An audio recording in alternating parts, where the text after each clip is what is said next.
2.5 लाखाच्या पेक्षा कमी उत्पन्न असणाऱ्यांना आपण लाभ देतो. पण स्क्रुटिनी ज्या वेळेला आम्हाला या संदर्भातल्या अनेक तक्रारी ज्या वेळेला स्थानिक प्रशासनाकडून मिळत आहेत किंवा काही स्वइच्छेने सुद्धा काहींनी ॲप्लिकेशन केलेले आहेत की आता आमचं उत्पन्न 2.5 लाख आहे, म्हणजे आपल्या राज्यातल्या जे स्थायिक आहेत त्याच महिलांना आपण याचा लाभ देतोय. काही विवाहित होऊन ज्या आता दुसऱ्या राज्यामध्ये गेलेले आहेत असे काही केसेस आहेत. त्याचबरोबर आपलं दुचाकी ज्यांची आहेत त्यांना त्याचा लाभ हा योजनेचा निकषानुसार मिळणं, शासन निर्णयानुसार मिळणं अपेक्षित आहे. पण काही 4 व्हीलर्स ज्यांचे आहेत त्यांनी हा लाभ घेण्यात आली, त्याची व्हेरिफिकेशन, क्रॉस व्हेरिफिकेशन आहोत ते आपण करणार आहोत. सरसकट स्क्रुटिनी काही सगळ्या ह्यांची होणार नाहीये.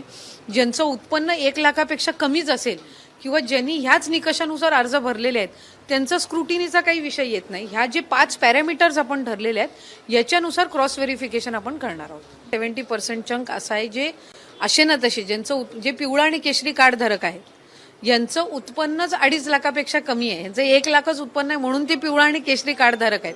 त्याच्यामुळे ते तसेही ह्या निकषांमध्ये स्क्रुटिनीच्या बसत नाही आहेत. एक, ज्यांची दुचाकीच वाहनं आहेत किंवा ज्यांचं कुठेही त्या ह्याच्यातलं रजिस्ट्रेशन नाही आहे ते तसंही या निकषामध्ये बसत नाही आहेत. एक, ज्यांचे आधार कार्ड आणि बँकेच्या खात्याचा नंबर मॅच होतोय ते तसेही या स्क्रुटिनीमध्ये हे होत नाही आहेत.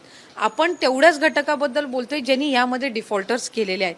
त्याच्यामुळे त्याच्यामध्ये सरसकट काही लाभार्थी उडणार आहेत का नव्याने काही त्यांचं रजिस्ट्रेशन केलं जाणार आहे किंवा क्रॉस व्हेरिफिकेशन हे आपण फक्त हे पॅरामीटर्स तपासतोय. ह्या पॅरामीटर्समध्ये ज्यांचं काही डिफॉल्टर्स असतील त्यांचे जे काही त्या बाबतीतला निर्णय तो आपण घेणार आहोत. पण याच्यामध्ये जे तुमचे मूळ लाभार्थी जे 70-75% किंवा 80% अधिक जे ते त्या ह्याच्यामध्ये ऑलरेडी त्या पॅरामीटर्समध्ये आहेत. त्याच्यामुळे त्यांचं याच्यामध्ये त्यांना काही डॅमेज होण्याचं किंवा त्याच्यामध्ये काही क्रॉस व्हेरीफाय होण्याचा काही विषय येत नाहीये.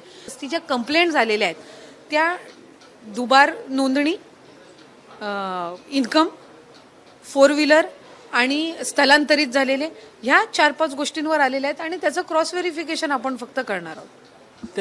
अशा किती ज्यांना सरकारी नोकरी वगैरे लागलेली आहे तर ते आता या योजनेमध्ये पात्र होत नाही आहेत.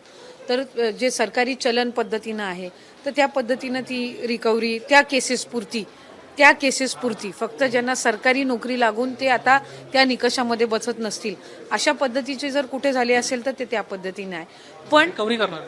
पण आत्ता यापुढे आत्ता ज्यांना लाभ गेलेला आहे या निकषांनुसार सुद्धा त्यांच्या त्यांच्याकडून परत रिकव्हरीचा विषय हा येत नाहीये.